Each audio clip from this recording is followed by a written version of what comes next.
1955 সাল, দিনটা ছিল 26শে আগস্ট। দক্ষিণ কলকাতার হাজরা মোড়ে বসুশ্রী সিনেমা হলে মুক্তি পেল সত্যজিৎ রায়ের প্রথম ছবি পথের পাঁচালী। প্রথম শোতে হাজির ছিলেন স্বয়ং সত্যজিৎ রায় এবং পণ্ডিত রবি শঙ্কর। কয়েকদিনের মধ্যে সেই ছবি দর্শক মহলে সাড়া ফেলে দিল। সারা বিশ্বব্যাপী বক্স অফিসে মোট প্রায় $100 মিলিয়ন আয় করেছিল পথের পাঁচালী, যার সূচনাটা হয়েছিল বসুশ্রী থেকে।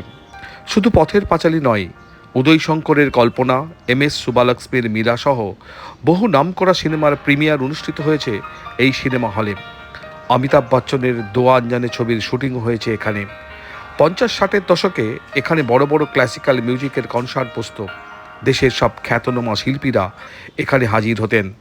তাদের মধ্যে অন্যতম উদয় শঙ্কর, রবি শঙ্কর, আল্লার খাঁ, কিশোর কুমার, রাহুল দেব বর্মনের মতো শিল্পীরা। এছাড়াও সেই সব অনুষ্ঠানে হাজির থাকতেন অনেক নামকরা খ্যাতনামা রাজনীতিবিদরা, তাদের মধ্যে অন্যতম বিধানচন্দ্র রায়। ফলে বাংলার সাংস্কৃতিক জগতে বরাবরই আলাদাভাবে সমাদৃত হয়েছে বসুশ্রী সিনেমা হল। বহু ইতিহাসের সাক্ষী সেই হলটিকে বিক্রি করে দেওয়ার জন্য এখন তোড়জোড় চলছে। বসুশ্রী সিনেমা হল চালু হয়েছিল 1947 সালের 19শে ডিসেম্বর। এখানে সব মিলিয়ে মোট 1000 আসন রয়েছে। একটা সময় এখানে বহু সাড়া জাগানো ছবি রিলিজ করলেও এখন আর তেমন দর্শক হচ্ছে না। ফলে হল চালানো মুশকিল হয়ে দাঁড়াচ্ছে। তাই মালিকদের কেউ কেউ হলটিকে বিক্রি করে দিতে চান।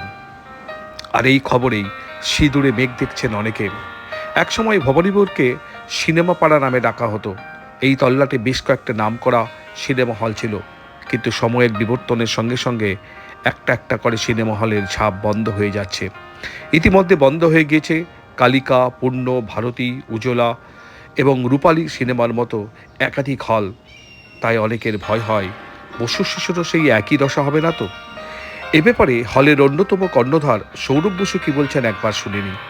নমস্কার। আমার মনে হয় বসুশ্রী সিনেমা হল, যেটা 1947 সালে প্রতিষ্ঠা হয়েছিল, এবং তার প্রজেক্টর আমরা চেষ্টা করলে বাঁচাতে পারি এবং আমরা বসুশ্রীকে আবার ফিরিয়ে আনতে পারি লোকেদের মাঝখানে।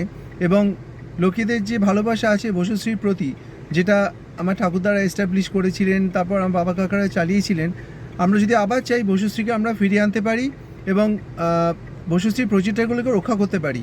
এই বসুশ্রী প্রজেক্টরের মাধ্যমেই পথের পাঁচালী প্রিমিয়ার, তারপর অযান্ত্রিক, সোনার কেল্লা, বহু ছবি প্রিমিয়ার হয়েছে। এখানে হিচককের সাইকো রিলিজ করেছিল। তো এই বসুশ্রী যে এত অবদান, আমার মনে হয় সেটা হস্তান্তর না করে আমরা যদি চেষ্টা করি, সে বসুশ্রী আবার ঘুরে দাঁড়াতে পারে। বসুশ্রীর প্রজেক্টরগুলোর জন্য, যেটা বসুশ্রী ইউএসপি আমি মনে করি, লোকেরা আবার বসুশ্রীতে আসবে এবং আবার বসুশ্রীতে আমাদের যেরকম আগে ভিড় হতো সেটা আবার হতে পারে। তো এটাই আমার সবার কাছে আবেদন যে আপনারা বসুশ্রীর পাশে থাকবেন, বসুশ্রীকে বাঁচান এবং বসুশ্রী প্রজেক্টরকেও বাঁচান। আমরা বসুশ্রীকে চালিয়ে নিয়ে যাব এবং নিশ্চয়ই আমরা আবার ঘুরে দাঁড়াতে পারবো। ধন্যবাদ, থ্যাংক ইউ।